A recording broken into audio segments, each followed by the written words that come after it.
This light is hurting my eyes. Switch it off. I try to get inside the mind of a person who has autism and light sensitivity. And this is what I found out. You see all this visual snow, like the bad reception of a channel? This is how they feel when they try to perceive stimuli, visual stimuli from the environment. Now you understand when you wake up in the morning and suddenly someone switches on the light or moves the curtains aside. You want to squint, you want to shield your eyes. But this is a very normal reaction from children or adults who might have autism, have light sensitivity. This accommodation to light does not happen too easily, and that's why they tend to have meltdowns. Or even if they do not go to meltdowns, they might scream, they might shield their eyes for a very long time. This gives you an idea of their struggle on a daily basis. They would hate too many patterns in clothes or too colorful clothes. Then wall hangings, stickers on the walls, these would not be preferred by them. Also, they would avoid any place where there is too much movement. So in sitting in the car, you might feel my kid is not comfortable sitting in the car. Maybe it's a movement based issue, but actually it could simply be the moving cars. The child cannot tolerate that visual movement happening too much. And you can imagine the same struggle goes on at school. It's too crowded.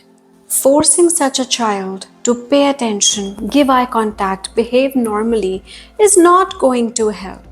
Their light sensitivity, the receptors in their eyes are not ready to accept so much movement, so many patterns, so many colors, so much brightness in the environment. They need to overcome it or at least take time to accommodate to all these things, for which they need to adapt.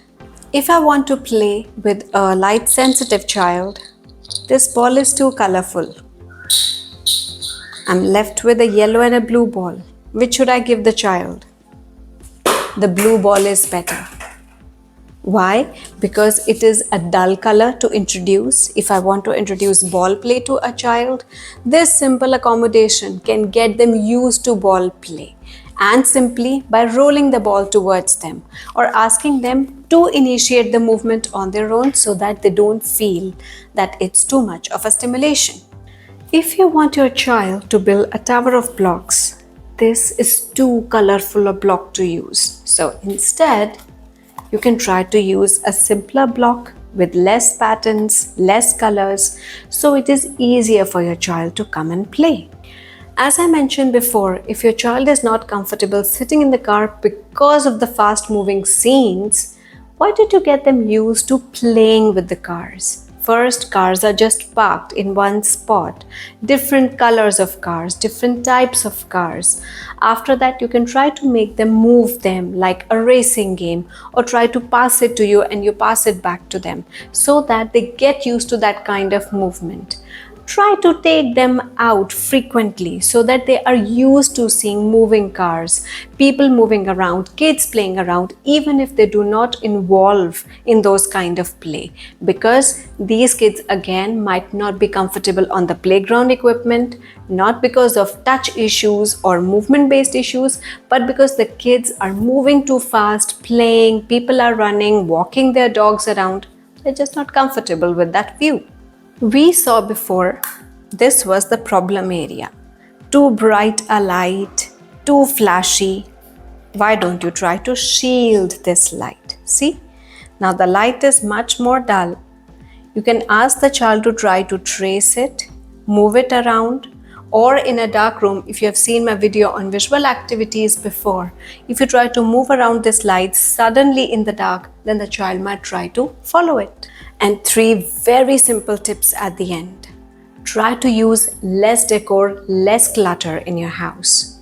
Second, less reflective surfaces. If glossy tiles are a problem for them, it's okay, use non-glossy ones, even in the bathrooms, so that it's easier for them to go because it's too reflective a surface for them. And finally, because they have light sensitivity, why don't you try to involve them in other sensory activities? Give them Play-Doh to play with, rather than if they're not interested in playing with paints. finger painting, painting on their face. They are not comfortable with that. It's okay. They can use crayons, they can use Play-Doh, sand, which are easier materials. Then try to give them water-based play in a tub.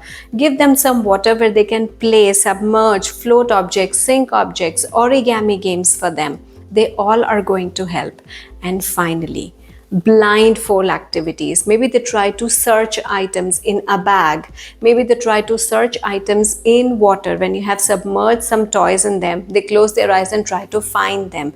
They are okay with closing their eyes in the dark, secluded places. They will be more comfortable and their other senses will be heightened enough to respond better. Let me know if this was an informative video for you. Please share your thoughts, any queries that you have regarding visual or light sensitive children, please mention it, and also some suggestions about any future videos that you want me to cover on this channel. I will be glad to cover them. We'll meet again soon.